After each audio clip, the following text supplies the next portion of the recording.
For anyone who have trouble with drawing figures or feels like the structure below the figure is not solid enough, this session is for you. Hey everyone, welcome back to another Draw With Me session. In the past, what we did mostly was drawing by what we wanted to draw. I would like to change the focus of these Draw With Me sessions a bit more into a educational direction rather than just me sitting here and drawing for 2 hours. First of all, we will warm up now, and then we're going to start with skeletal bone structure today. And if you missed any of the other sessions, make sure to check it out on the channel. We are artists and we are human beings, we're not machines, and we have to get into the groove.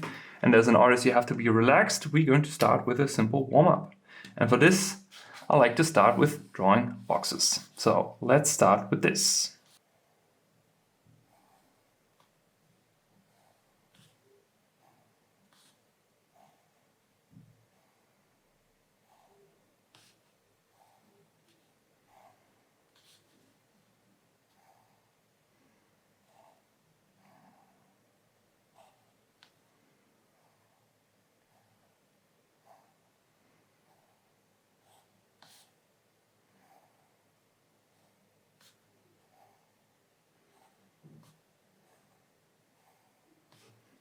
Something I do every day. It is for my brain and my mind to basically let my brain know, okay, be ready now to draw in perspective, be ready to think in perspective, because this is what we ultimately want to achieve. So let's draw a few more of them until I draw them without thinking. And it's okay if the first boxes are wacky for you, that's totally fine. This is why it calls a warm-up. Same as you go into the gym, want to work out. First you have to go on a treadmill to just warm up your body, get your breathing ready and everything.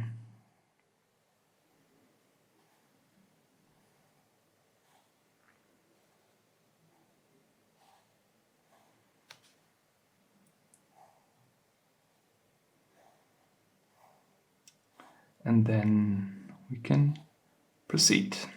So, why do we draw boxes, by the way? I find boxes are very effective to understand general masses and volumes. So we can either stick with the general volume as we see it, or we can think of it as a kind of like bounding box. So if there would be something inside. So let me show you an example. So let's say we're going to draw a box.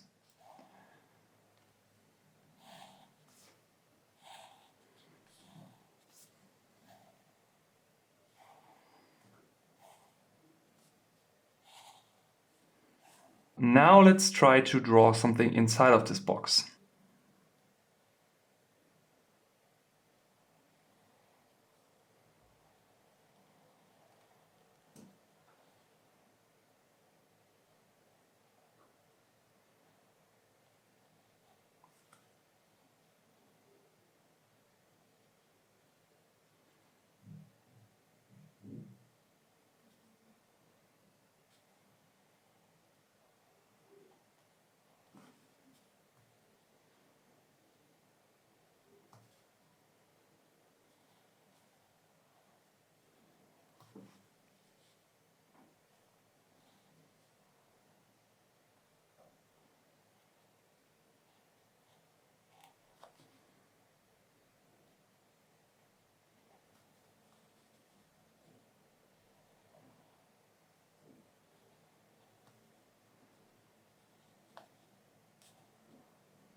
like a little frog.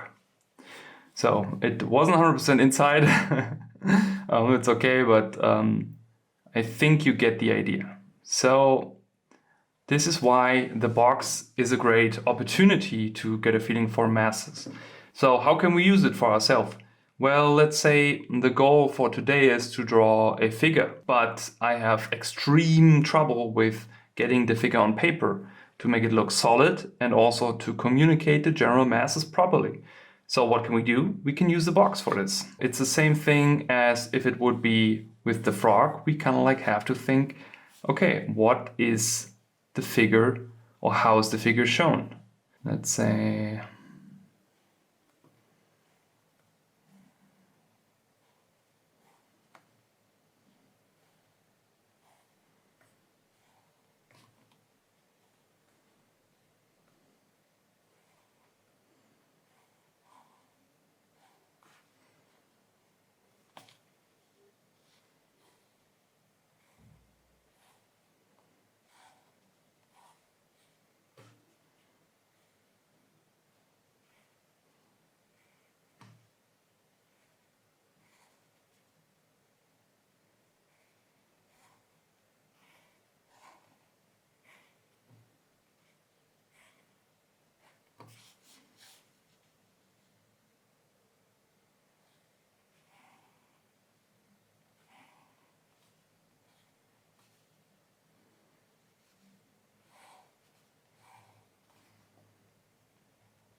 the figure is driving a car.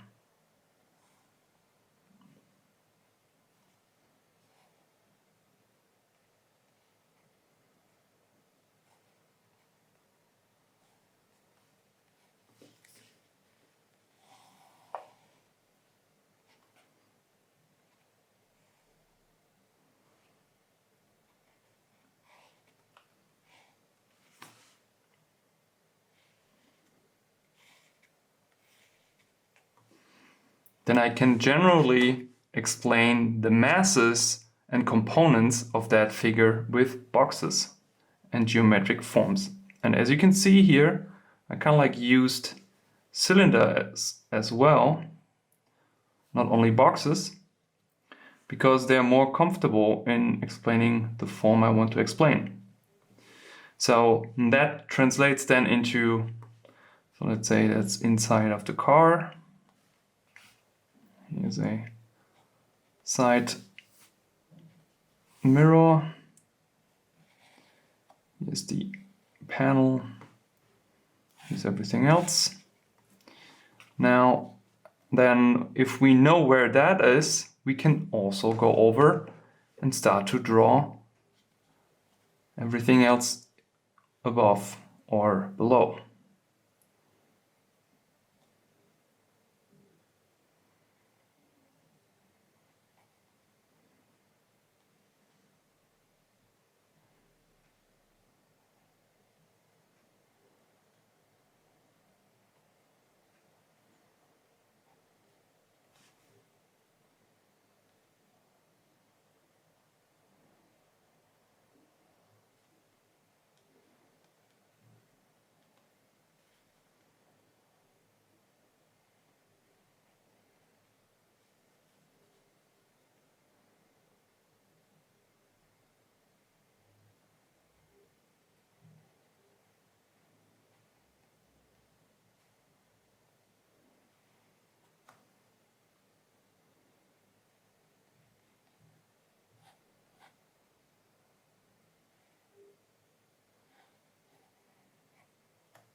So that's literally me sitting in traffic and being annoyed by it.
because the traffic in Berlin is sometimes horrible. Not always, but sometimes. Okay. So.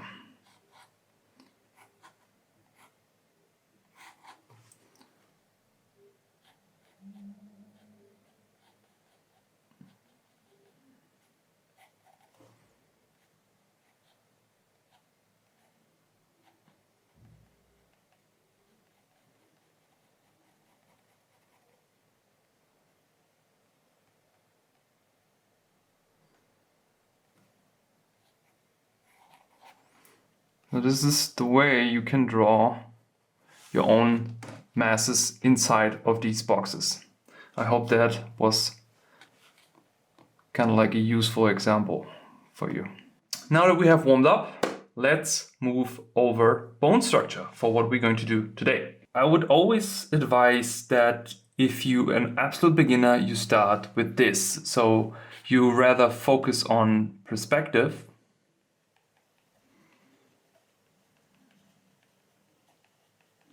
than anatomy.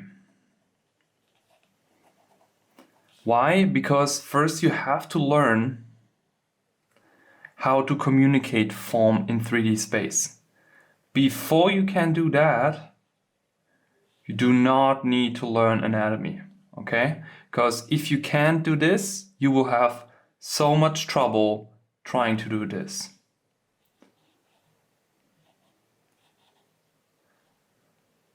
In order to be more balanced, you have to start with perspective. So by perspective, I mostly mean the communication of three-dimensional form in 3D space, right? So boxes, cylinders, cones, you name it.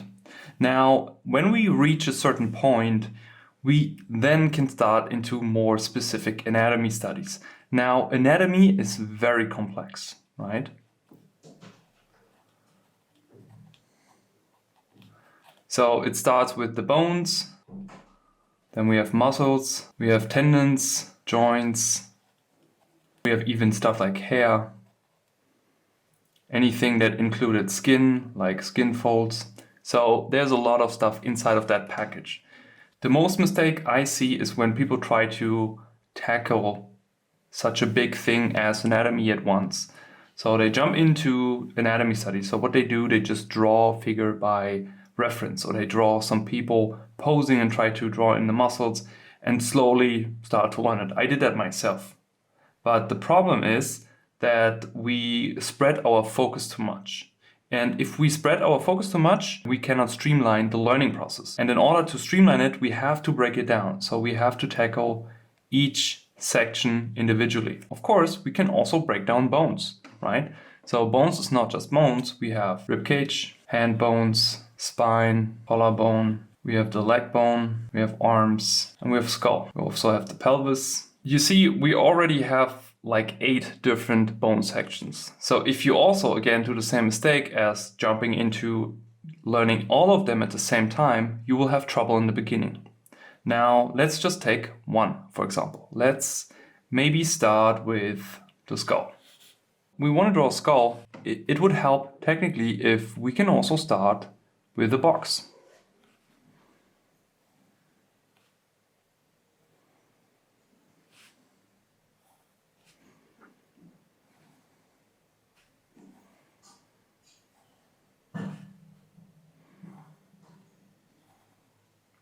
Again, as a general outline for our masses. Doesn't mean we need to stay completely inside of it, but we want to use it as a guideline. So let's try to draw the skull here.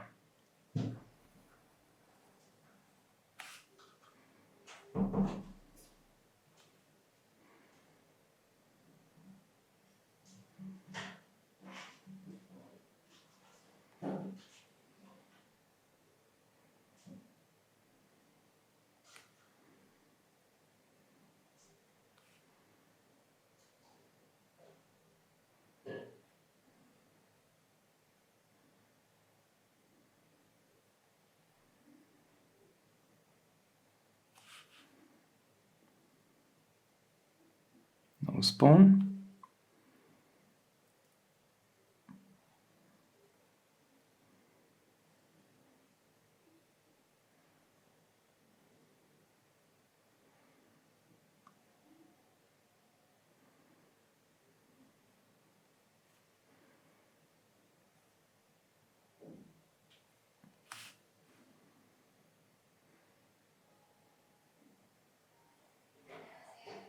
So let's go in for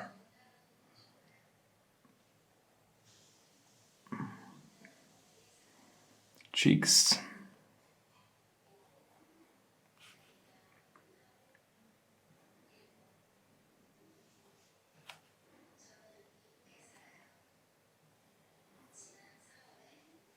Make sure we hit the general mass correctly. Since now I chose a bit of more harder angle, we are trying to draw that from below, which means we see a little bit of the lower side of the skull. And the skull is actually made, or basically has two parts. One is the top part, which we just drew.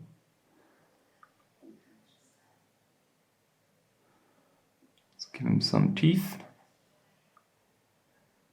Let's give him some dangerous vampire teeth.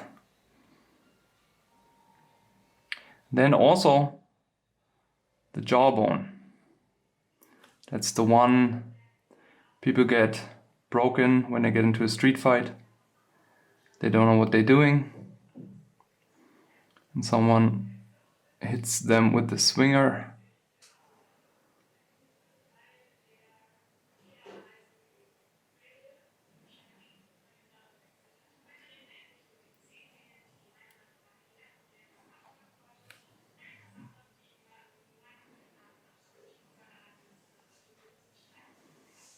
And at some point it goes down.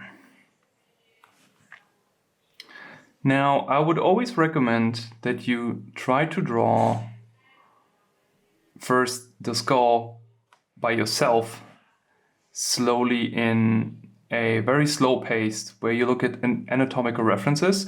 If you need any good references, I can put a link in here for my Pinterest page. On my Pinterest page, there's one section which is called Anatomy Structure, and I save a lot of references in there. So just go on Pinterest and check out my Pinterest board.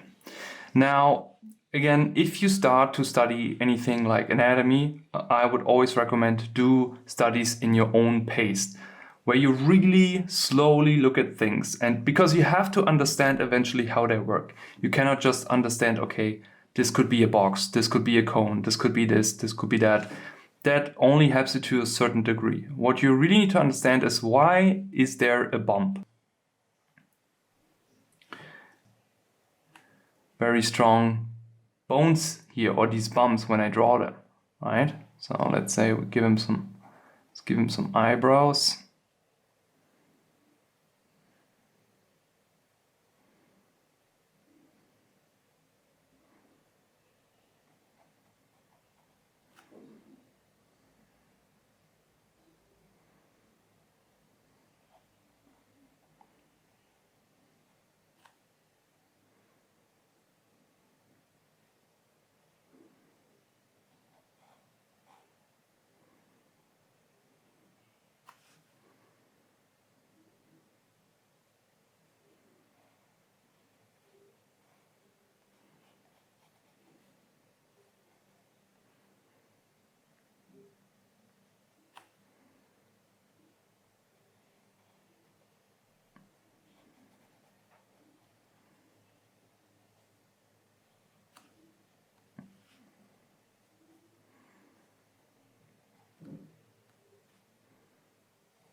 Why is this there?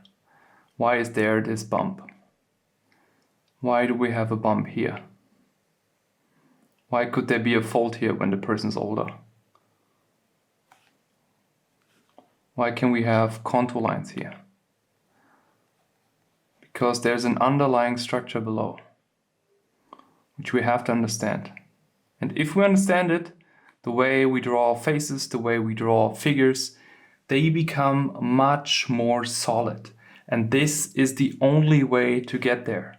You can learn this, and you can learn features, and since I teach a lot of people, I know people will hit roadblocks at some point. I hit myself a lot of roadblocks. Anytime I do, I go back and I see how either someone who I know solved this problem, or how can I solve this problem by doing my own studies.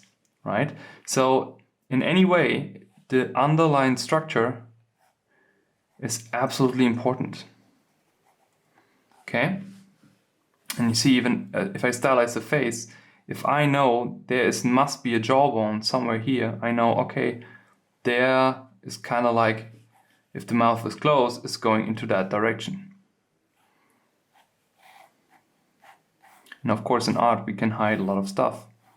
So if we do a mistake, we can always draw over and hide our mistake, right? Or giving her some scarf or something.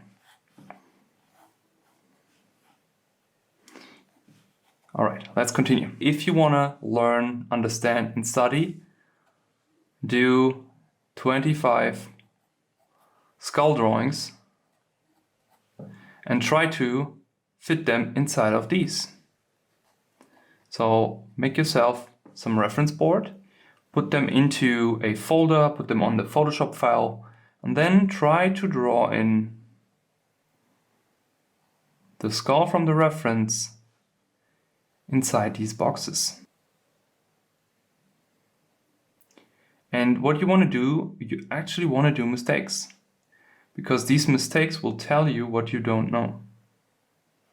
And the more mistakes you do, the better, because it means the more you can learn.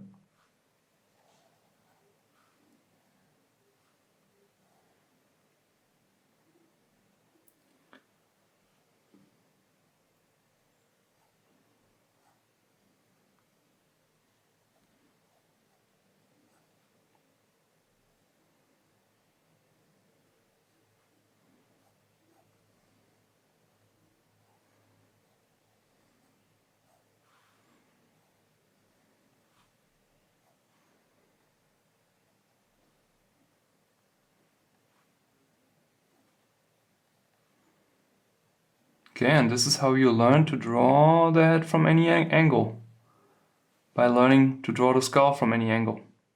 Okay, I hope this makes sense.